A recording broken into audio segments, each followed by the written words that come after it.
Hey, what's up? What's good? How you How you doing? doing? I'm good. I'm good, man. How you doing? Can't complain. You drinking any coffee? I got it right here. What kind? Just I gotta check. No, it's Berry Coffee. It's one of my teammates. He gets sponsored by them. Okay. Shout Yeah, out. so Shout out yeah, for it. shout out. Berry Coffee.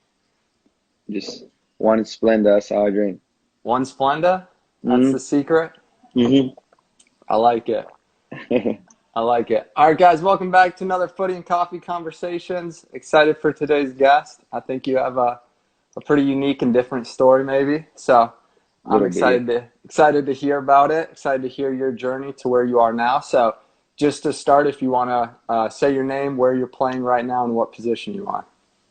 Yeah. Pato Botello. I play for Tormenta FC, and I play forward striker.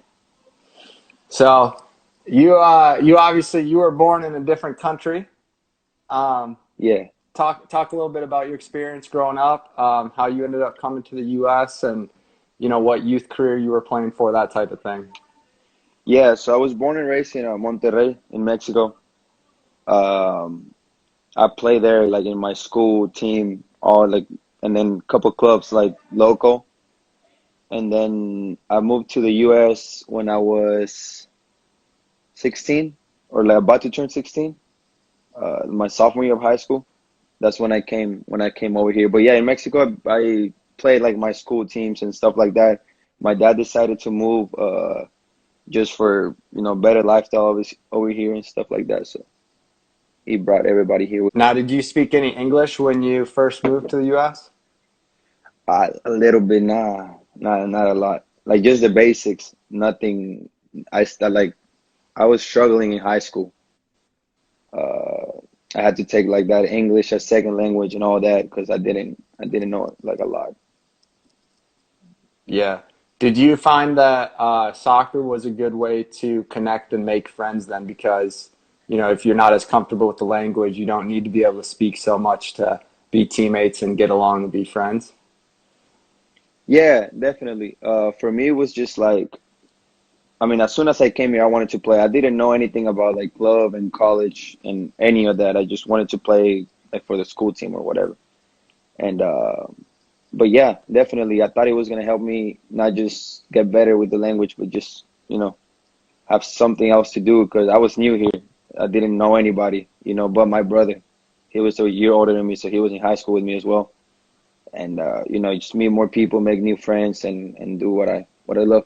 Yeah. Were you, when you came to the U.S., in regards to your soccer playing and all, you obviously didn't know much about kind of the U.S. system. Were you thinking at that point, college soccer? Were you thinking professional was a dream of yours? What was kind of your soccer ambitions? Yeah. So for me, when I moved to San Antonio, that's when the San Antonio Scorpions were barely starting, like barely. They were having like the first trials and stuff like that. So I went. I was practicing with them at the beginning because I didn't know anything about college. I was in high school practicing with the Scorpions with like the pro guys, and then that's when they started talking to me about college and stuff like that. Like you should go to college, and then from there you see where you go. Because in Mexico it's different. If you're not making it pro by like 17, 18, you're a little bit too late already. Over here is different. Over Yeah. here they go pro when they're like 22, 23, right after college. So, my dad too, he's like, you gotta get a degree. I'm not, you gotta get something. You gotta go to school. So yeah, I mean, then I started looking into all that, how the college work and all that stuff, and yeah, that's why I decided to go to college as well. Yeah, and your youth career at your high school, you had a lot of success. I think average 23 goals a season, Something I like that. believe, and you were multiple times ESPN Player of the Week. But a fun fact that I don't know if many people know about you, maybe they do, but that you also were the kicker for your football team, had the school record in longest field goal with 51 yarder. Yeah, Were you yeah, were you at all considering going to college for football?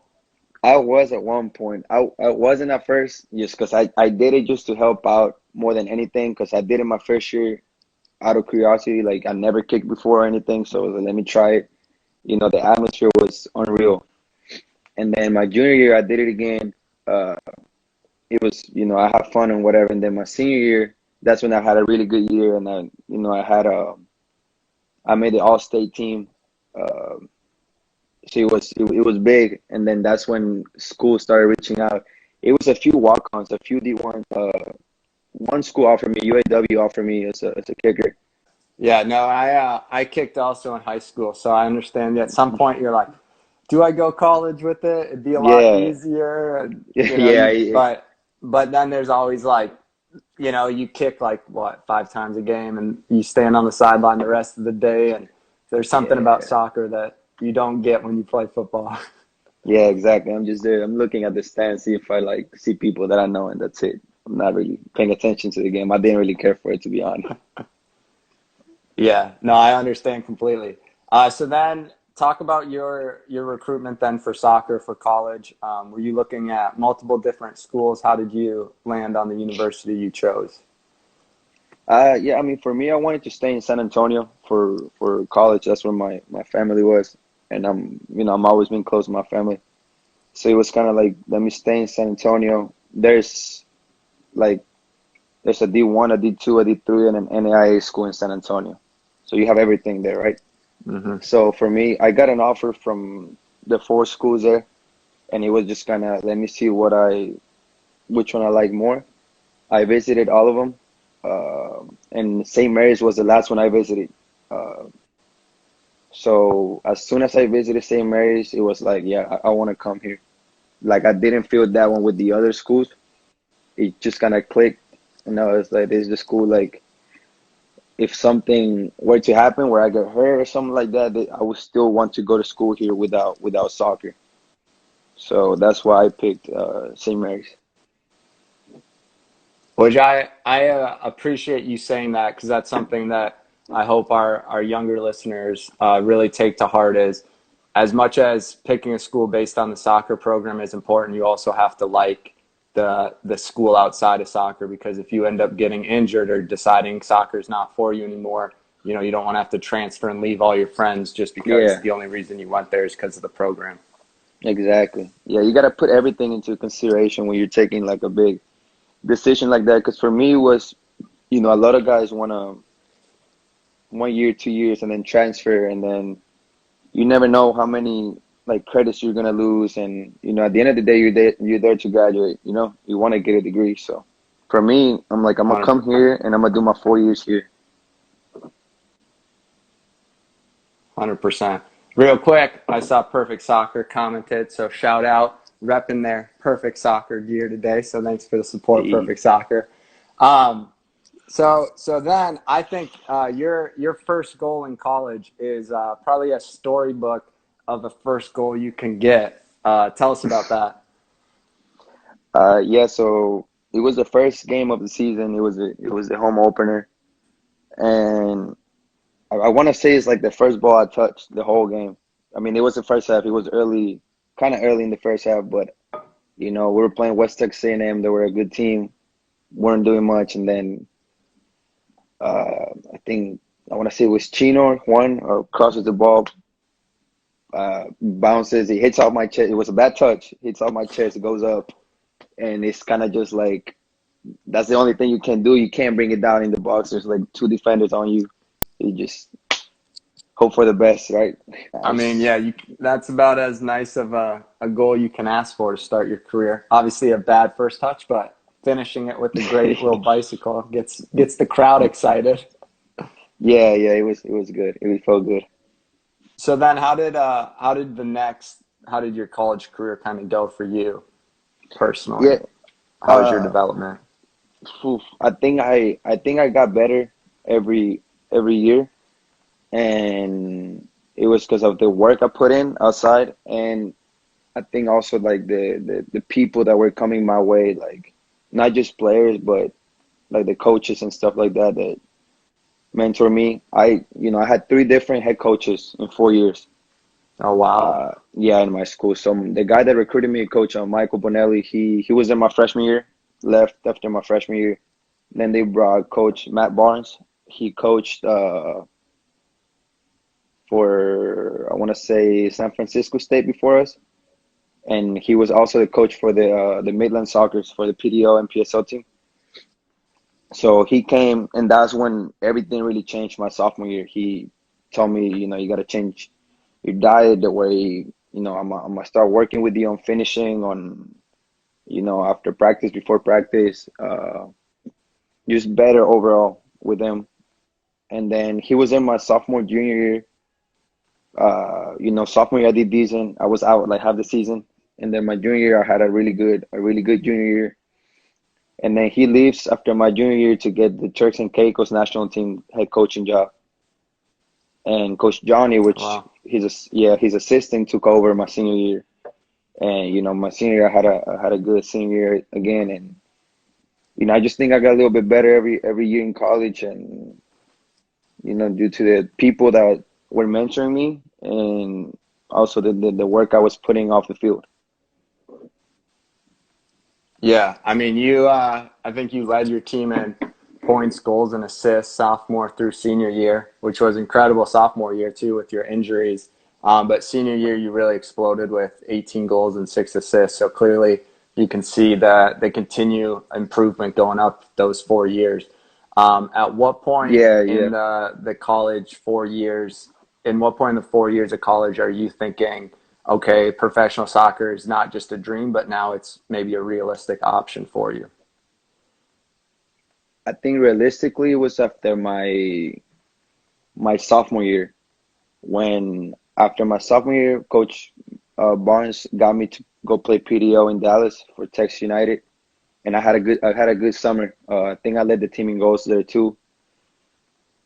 And yeah, so after that, met a lot of people that had played USL and stuff like that, and they tell you like how the level is and what you got to improve and stuff like that as well. So for me, that made it realistic for me, and then just motivates you more. Came back from that summer, and I was just ready to go my junior year. I just wanted to get started again, and then same stuff again after my junior year. I go play in Corpus Christi that summer, and had a great summer again. And that's when the coaches started contacting my college coach, and they would come watch me play and stuff like that. So yeah, At that point, entering your junior senior year is professional soccer. Like you're 100%. That's what your focus is on when you finish university. yeah, yeah. I didn't know when I was gonna start, because had like you have to leave school in February, I think. That's when I left my senior year. But yeah, I was just trying to get everything done and all that. But yeah, that was it. I wanted to go pro, and I just kind of had that in mind. Like I'm not doing anything. I'm not gonna start working somewhere else. I wanna play. Yeah. So then, you finish your senior year. I believe you won Player of the Year for the conference. You were an All American. What then is the route? How do you get your first professional contract? Yeah, so there was a coach, and it's a little complicated. There was a coach in our conference from Global Christian. He We played against them a couple times, and then we played them in the playoff game that we lost in the conference tournament. So before the game, he comes up to me and he tells me like, "Hey, there's a USL League One team, Lansing Ignite, uh, opening up, and I work for Lansing, the PDO team, and I know the coach, the head coach Nate. He's a good friend of mine, so I'm gonna put in a good word for you." I had no idea who the team was. I had no idea. The league was just starting, so I didn't know, right? So I'm just like, "Yeah, thank you." And then after the game, he gets my phone number, and that's it. So then my head coach sees Coach Nate at the NAIA national tournament, like not the showcase, but the tournament, because my coach was there, like recruiting as well. And he goes up to Nate and he tells him like, Okay. "Yeah, I have a forward. He had this many goals. one player of the year.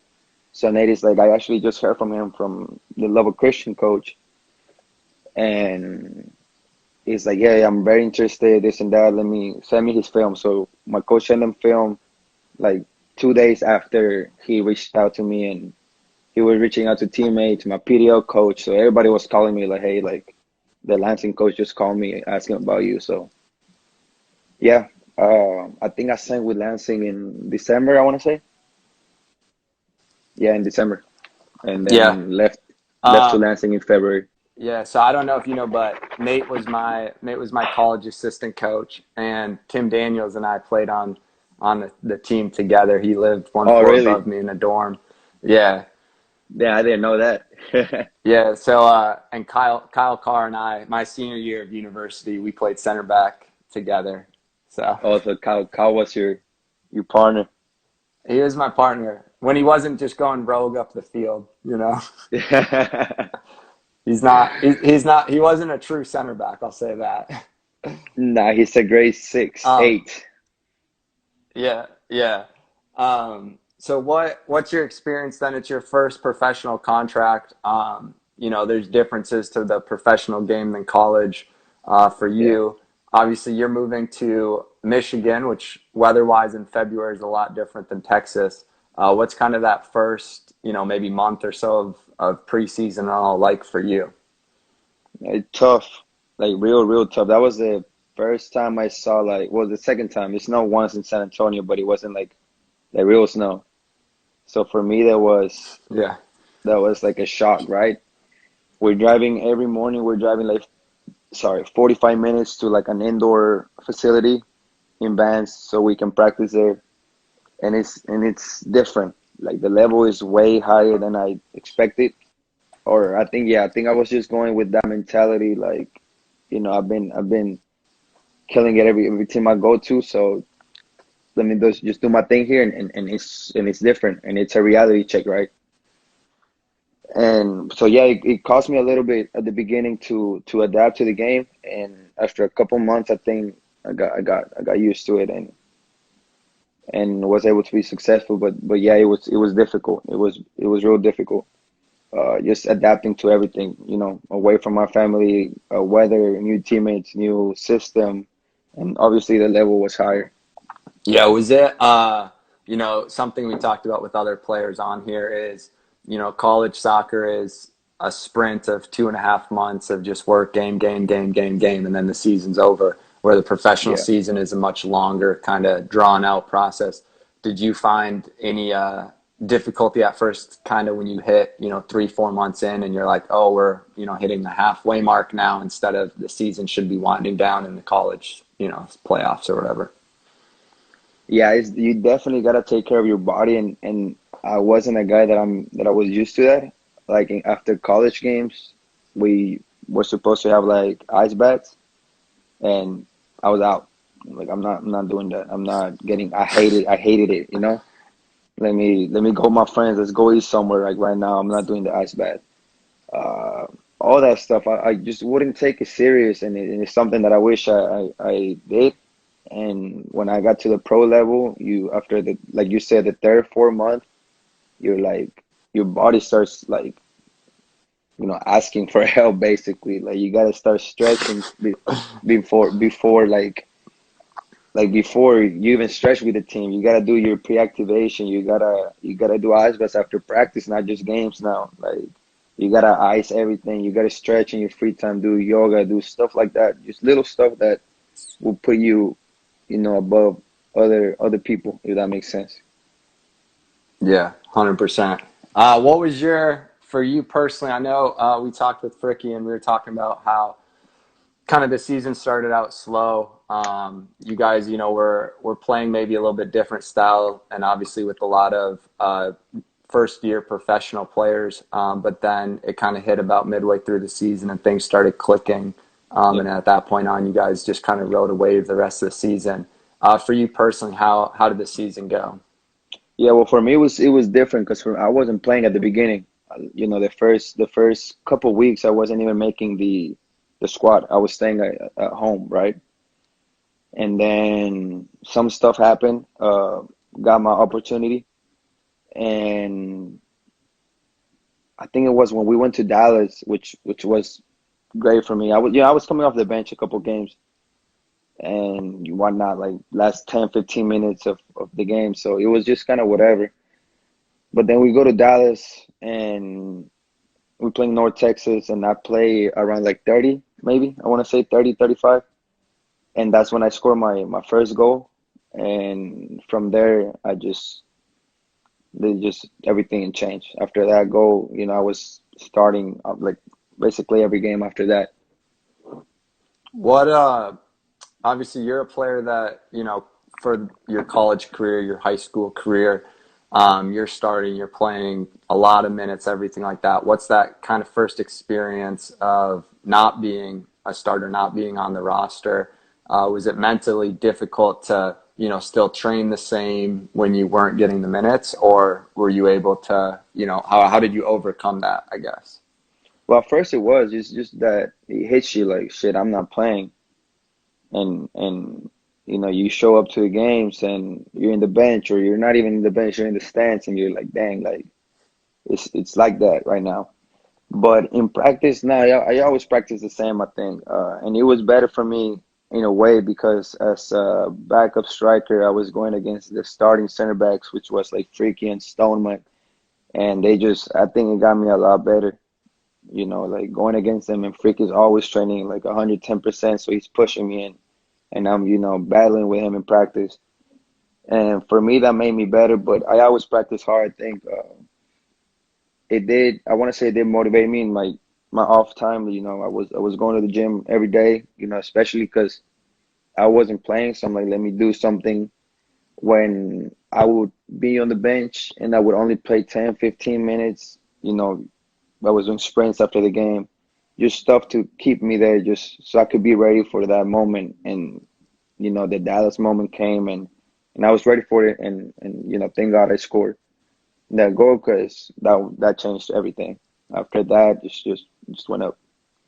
Yeah.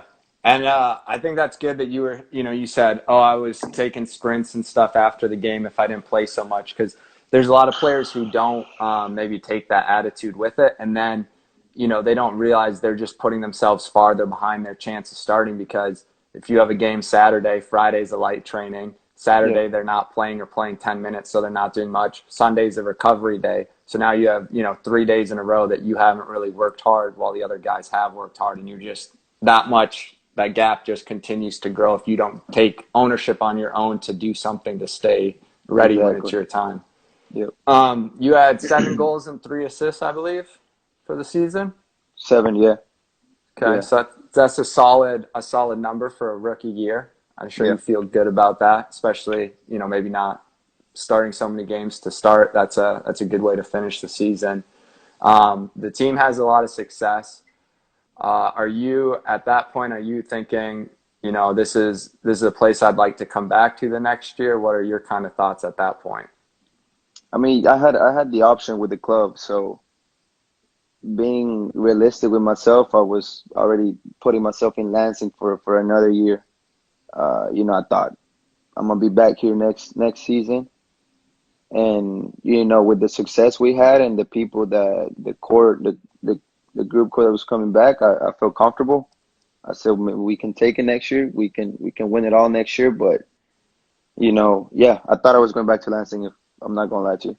Yeah. So then, obviously, for those listening that don't know, you guys finish the season, you lose in the playoffs, and then you guys get called into a locker room on a Monday and told that the club is no longer going to be operating. What's kind of your emotions then at that point? Because I think, maybe players that have been around the game for multiple years have seen more things and kind of know how it works, and understanding that. But again, you're a rookie, you have a good year, you have an option for a second year there, and now it's kind of like you're restarting again from the bottom essentially. So what's your emotions like at that point? Yeah. So when they tell us the club's folding, I was shocked. I was like, what the hell? So my first thing I did was I texted my agent right away, right? So hey PJ, they just told us this, and he said, Pato, I've known this for 2 weeks already. I just didn't want to tell you because playoff, y'all were gonna start playoffs and all that. But he's like, but I've already contacted, bunch of teams. He's like a bunch of teams are interested in you, so just we'll talk. You know, just go home, relax, and we'll talk. So that helped me relax because when you don't know what's gonna happen and you need to get a team, you're out of job. You know, you don't have a job anymore. But for me, when PJ said that, I was like, okay, calm me down a little bit, like knowing that it's a good possibility that I'm gonna find a club within the next month or two, you know? Hmm. Yeah, and I think that's something that a lot of professional athletes, not just soccer players, will kind of say is learning to almost be comfortable in life, living in the uncomfortable, because you know whether you're starting, you know that your spot can always be taken. Whether you're on a 1 year contract, you know that you might have to spend the off season without having a plan of what's next and waiting till preseason invite. There's so much uncertainty in professional soccer, so obviously, good thing to have an agent to kind of calm you down, because that's a difficult thing to go through and experience.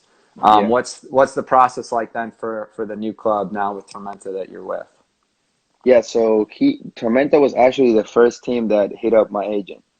That was the night I got home after the meeting in the locker room. PJ goes, just so you know, Tormenta wants to sign you. Oh wow. It's like they haven't given me a number, they haven't sent like an official offer, but they want to sign you, right? So I was like, okay, at least I have something, right? Hmm. Like already secure, secure. And so I'm just like, let me just go home. Let me spend some time off. I was gonna take a trip to Cancun and stuff like that. Let me just relax, enjoy a little bit. I was dead tired after that season. It was a heavy season, and so I'm just like, let me relax, let me do my thing, and we can talk in a couple weeks. So I went home, took my trip, all that, and actually I signed with Tormenta before I took my trip. I'm lying, yeah. Yeah, I'm lying. Uh, so I texted. Look, I took like a couple weeks off without nothing, no phone calls, no nothing, and then PJ calls me. He's like, "Hey, Tormenta sent an offer," and then he sent two other teams in the League One send an offer as well, and one team in the championship was very very interested. So I'm just like, well, let me see with my parents. He's like, but you know how they are. He's like, they want an answer by next week, right? So I'm just like, Hmm. and this is November. Like it's still early. Like it's real early for me. Yeah. And but to be honest, indeed, if you flip it, you're like, well, I can sign with a team right now and just get it over with, not having to you know, worry about it so much. So I saw my offers. Taking consideration that I need to play in my second year. I need to get playing times, and the championship team that was interested, they were returning a couple like of the forwards that they had, and they were veterans and stuff like that. So I'm just like being realistic with myself. Let me go somewhere where I think I can get playing time and stuff like that. So talking with the coaches and the staff and everything, I thought Tormenta was the best option for me. Yeah. And how has it been so far? Obviously, you guys have had some preseason. What's your experience been like with Tormenta so far? Yeah, it's good, man. The guys are real good guys. Uh, it's a young team as well, about my age, everybody. And it's hard to find, in Lansing, I thought we were the same, where it's hard to find a team where it's a bunch of humble dudes in the same locker room. It's you're always gonna have, the big heads on your team, not Some to egos. mention like that. Yeah, and here in Lansing as well, it's different. Like it's not like that. It's everybody just goes, they get to work and real friendly. Everybody, I played against a bunch of them last season. Um, we got into a little fight on the field as well with Tormenta. So for me to see him and for them to talk about it, like being all cool for me, it's like, yeah, they're cool guys, everybody.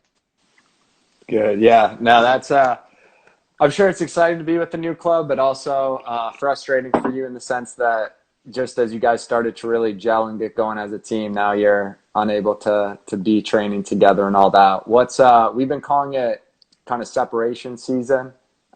This time of guys are, this is the first time in a player's career where what they do is completely on them. How they train, how hard they work, everything is up to them. They're not training with the team anymore. What have Yeah. you been doing to improve and continue to grow during this time? Yeah, so I got a little routine going on with my roommates, which we can work out together. Mm-hmm. So we'll run every morning. We'll run, well, not every morning. We run three three 3 days of the week, and then 2 days we'll go to the field and we'll do some fitness with the ball and stuff like that. Just us, get some touches, do some fitness, and that's about it. In the weekend, we'll go. There's a little volleyball court right here, like a sand volleyball in our apartments. We'll do a little sand workout there, or we'll do like a body workout just here at the apartment. So we have a routine going on, which is good. It was tough at the beginning. That we don't know what to do. We're like, what do we do? Let's run around the neighborhood, and then what? Like push-ups, sit-ups. There's only so much you can do, but we were creative. We bought a couple of stuff as well at Walmart, to help us do stuff like that. So it's been all right. You obviously miss training with the team and actually playing, but I think we're staying in shape, and we've been doing a pretty good job with that. Yeah, so that's the part you miss most of being with the team is just training with them, playing actual against other opponents than just shooting on an Yeah, empty net. And yeah, yeah. I mean, you can only do so much with it's three of us, so you can only do so much with three people, but you gotta make the most of it at the end of the day. absolutely, yeah. Um, so now, kind of looking back, obviously you're still young in your career. I hope you have a lot of years left to play. But Thank at this point now, you're entering your second year of professional soccer. Looking back to maybe you're 16 years old, just entering the U.S., you know nothing about U.S. soccer and anything like that. What would be kind of your advice to yourself at that age? just do the little things outside the field. Uh, it's hard to ask a 16-year-old kid to watch their diet and their work habits outside the field because there's so much going on in high school. But for me, yeah, that little thing, watch your diet, watch the amount of work you're putting out, like outside the field.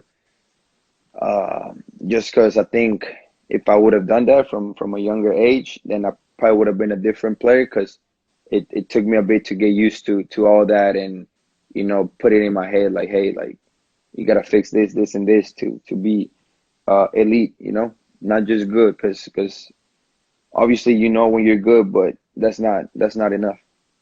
There's a lot of good players out there. Exactly. So talking about kind of scoring goals, I have two different questions on it. First is, do you have a set in stone celebration? Do you plan a celebration for a goal, or do you just kind of let the emotions come to you when you score? I just kind of let it come to me. I feel if I plan it, I'm not going to score that game. I've done it a couple of times where I'm like, hey, if I score, we're doing this, and not even close. So I'm just like, we'll see. I think strikers have a unique position because you're judged essentially, maybe not by a coach, but by fans and everything on one stat, and that's goals. Um, how when you're maybe going through a little bit of a dry spell, unable to find the back of the net, how do you mentally stay focused and not let it affect your game? Yeah, that's a tough question, honestly, because it does hit you sometimes. When you're not scoring goals, you're like, shit, like that's my job at the end of the day. Like, okay, I can provide other stuff for the team, but at the end of the day, you're the striker. You gotta score goals. So I mean, yeah, not just trust yourself. Just keep trusting yourself. At the end of the day, you're there for a reason. That's what I tell myself sometimes when I'm not doing well in practice or in games and I'm not scoring. Just you're here for a reason, and you're at this level for a reason. So just keep working hard and trust yourself, it'll come. Absolutely. You talked a little bit about like nutrition being a big factor in your change of improvement and growth as a player. What are you doing now, nutritionally wise, to be at your top game? Yeah, I mean, it's not like a special diet. It's just like a really simple diet. What you hear for breakfast, I eat oatmeal. Uh, Lunch, I'll have like chicken and rice, and for dinner, something like that again. Like just like pork maybe and rice and veggies, or chicken again, just regular stuff, simple stuff. But you have your cheat meal once, like Sundays. What's your You cheat got meal? It just depends a lot. I'll eat pizza. I'll eat uh, Taco Bell. I'll eat stuff like that. Some man, Coming any coming coming from Texas, are you a big barbecue fan? yeah, I like barbecue. I like Whataburger. That's what I Oh, like. That was the Whataburger. first meal I got when I landed in Texas after Lansing. That's when I was in the airport in Dallas this year. That's the first place I went was Whataburger. Whataburger is so good, huh? You have to go there, right? Yeah. If you weren't playing soccer, what would you be doing? Oof. I mean, some related to the game. I think coaching or something like that. Hopefully. All right, that's a good answer. Staying Yeah. around the game. So Hopefully, yeah. soccer's got to be involved in your life. Mhm. What obviously you're still young in your career. What are your what kind of goals? How do you decide what your goals are? How do you decide what you are putting for yourself as expectations moving forward in your career? I mean, I keep like people keep asking me that like on my team, like how many goals are you gonna score this season? And I'm just kind of I just let it go, like just let it happen. If I put a number in my head, I think I'm gonna try too hard to get to that number, and it might not go well. So for me, I just kind of let it happen, and don't let it get to me. So I know if I keep scoring goals, then more opportunities are gonna open up, and that's it. So for me, I'm just doing my thing. That's it. Hopefully the goals come, and just gonna keep working for that. But I'm not gonna put obviously the goal is to play in the MLS, but other than that, I'm just gonna keep working hard and try to score goals. Absolutely. You mentioned that family's a big thing for you. How Yeah. difficult has it been now for 2 years not being close to family? The first season was difficult. Uh, I'm used to it. I think I got used to it now. But yeah, when I was in Michigan, it was tough. Just cause I was, I spent all my life with them, and even in college. So yeah, it was tough. FaceTime my parents every single night. Nothing like, oh, I want to go back and stuff like that. Nothing like that. But it was kind of like, yeah, like you used to seeing them every day, and now my two brothers as well. I'm close with my two brothers, so it was a little difficult, but nah, you get used to it. Yeah, absolutely. Yeah, it's one of those sacrifices you got to make if you want to play, right? Hmm. Unfortunately. Um, so now you're looking ahead for this season. Hopefully there is a season. You're not going. Lansing isn't in the league anymore, so you don't have that game to look forward to playing against. Your old club. What team are you now most excited to play against or hope to hopefully beat? North Texas, obviously, because they're the champions. I got my Bruce plays there, and then me and Bruce were real tight. So yeah, play against North Texas, and the second one would be probably Miami, just because I want to go to Miami because I've never been there. So Miami, It's beautiful. It's beautiful. I yeah, live I live just across the on Florida on the western side from Miami, so yeah, it's a great little place to go. yeah. I Uh, really can't what wait. what teammate are you most excited to play against that you had from Lansing that's now playing somewhere else in the league? It's probably freaky. That'll be a good matchup. Yeah, I'm gonna score. I hope so. I hope so. Then you better have some celebration for him. No, he'll try to kick me and all that. I'm gonna stay away from his side. I'm gonna tell you that right now. You'll be switching with your winger that game. Let me go out on the I'm gonna wing be for a little like, I'm bit. gonna go over there. You can come in the middle. No, all right. Final question for you is just, we have a lot of younger listeners. I think that perfect example is you of someone who didn't necessarily have people helping them that knew a lot about what was going on in the soccer scene of how to get recruited to colleges, how to get to the professional level. A lot of players in that we've interviewed have talked about the difficulty or kind of wishing that they had more mentorship in that process, because a lot of it, they just were flying solo and they had their parents helping them, who some of their parents know nothing about the sport at all. So what's kind of your advice to someone looking for, maybe let's say a college player, they're looking to go to college? What's your advice on how to decide what school to go to? Yeah. So for me, uh, I think I would just say just start emailing. I would say the assistant coach more than the head coach, because I feel the head coach gets like hundreds of emails every week, right? And I feel the assistant coach gets a little bit less than that, and they still doing all the recruiting process, and they still go to showcases and high school games and all that. So for me, start emailing the assistant coaches of the schools you realistically want to go to.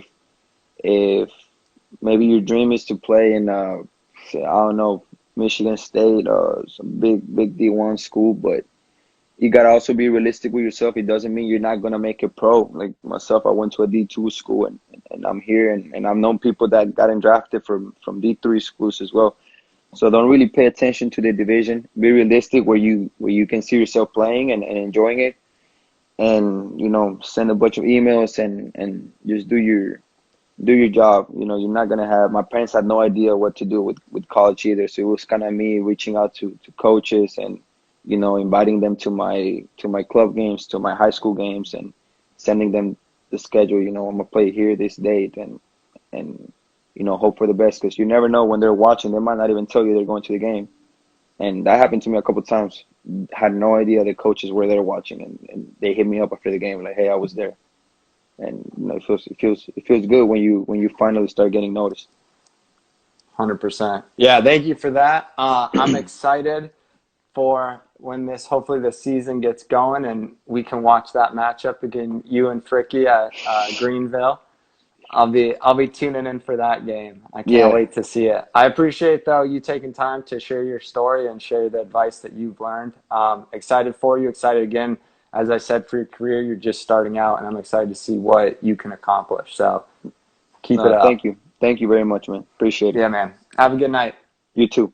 Bye.